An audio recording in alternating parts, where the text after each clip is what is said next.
ये एक बहुत मजेदार क्वेश्चन है जहां पर कम्यूटेशन सर्किट के ऊपर कई बार कम्यूटेशन सर्किट स्टूडेंट छोड़ के चले जाते हैं। जी सेंट्रिक पर एक अलग से मैंने फोल्डर बना के आपको कम्यूटेशन सारे के सारे कम्यूटेशन बहुत अच्छे से डिराइव करके वेवफॉर्म बना के उसमें क्या क्या क्वेश्चन की पॉसिबिलिटी हो सकती है वो सारा चीज बताया है। अब ये आपको पूछा है force commutative thyristor step down chopper is shown in the figure, neglect the on state drop across the power devices, assume that the capacitor is initially charged to 50 volt with the polarity shown in the figure. The load current IL can be assumed to be constant at 10 ampere, ठीक है। The load current constant THM ये है main thyristor is on and THA auxiliary thyristor is off. The term of time available to main thyristor in microsecond. इसका मतलब आपसे simply ये पूछा है कि ये जो मेन थायरिस्टर है ना इसका सर्किट टर्न ऑफ टाइम पूछा है, मतलब हमारा ये पूछा है TCM circuit turn off time आपसे पूछा है मेन थायरिस्टर का। अब देखिए ये गाइस जो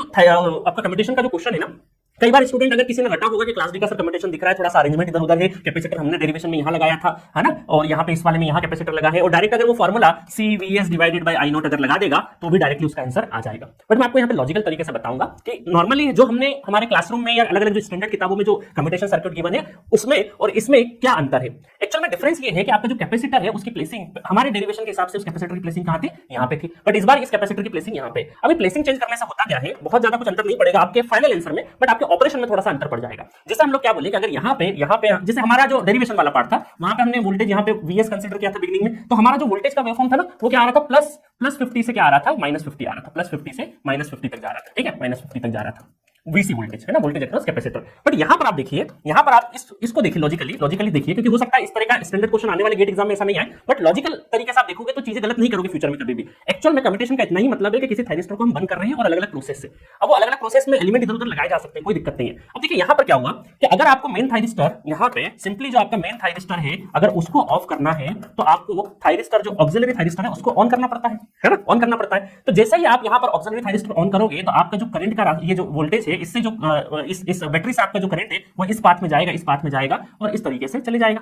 इस तरीके से आगे चल के वापस आ जाएगा, ठीक है। तो अगर ये पाथ रहता ऑक्सिलरी जब ऑन होगा t = 0 पे, हम यहाँ पे क्या करते हैं एक स्केल बना लेते हैं, t = 0 पे ऑक्सिलरी थायरिस्टर को हम क्या कर रहे हैं, ऑन कर रहे हैं। ऑक्सिलरी थायरिस्टर जैसे ही ऑन होगा, ये ऑन हो गया आपका, तो आपका देखो ये जो कैपेसिटर है ये कैपेसिटर किसके अक्रॉस, यहाँ पर प्लस और माइनस, क्योंकि ये तो ऑफ रहेगा, ये ऑफ रहेगा ना, ये पॉजिटिव यहाँ जाएगा, पॉजिटिव आ जाएगा, तो ये पॉजिटिव आ गया, तो ये ऑन ये ऑफ, डायोड ऑफ रहेगा, तो ये सर्किट तो पूरा क्या रहेगा, ऑफ रहेगा। तो इसको मैं थोड़ी देर के लिए यहाँ से अभी नहीं हटाता हूँ, चलो इसको हटा दो। तो ये जो कैपेसिटर के अक्रॉस जो वोल्टेज पोलैरिटी है वो डायरेक्टली कहां अपीयर हो रही है, यहाँ पे अपीयर हो रही है मेन थायरिस्टर पे। तो जितनी देर के लिए रिवर्स वोल्टेज अप्लाई होगा आपके मेन थायरिस्टर पे उतनी देर का हम टाइम नोट कर लेते हैं, उसी को हम सर्किट टर्न ऑफ टाइम बोलते हैं। तो एक्चुअल में इनिशियली आप वोल्टेज देखोगे तो आपका जो देखो इस बैटरी से जो करंट है वो माइनस से एंटर हुआ, प्लस से एंटर नहीं हो रहा है ना। जब पोजीशन अगर कैपेसिटर की यहां होती तो प्लस की पोलैरिटी से एंटर करता, तो यहां पर क्या हो रहा है कि इनिशियली आपका जो पोलैरिटी के हिसाब से अगर देखें तो -50 वोल्ट से VC वोल्टेज देख रहे हैं हम लोग, VC वोल्टेज तो +50 वोल्ट तक जा रहा है, -50 से +50 वोल्ट तक जा रहा है, और हम देख रहे हैं कि कितनी देर के लिए रिवर्स वोल्टेज हमारा अप्लाई हो रहा है।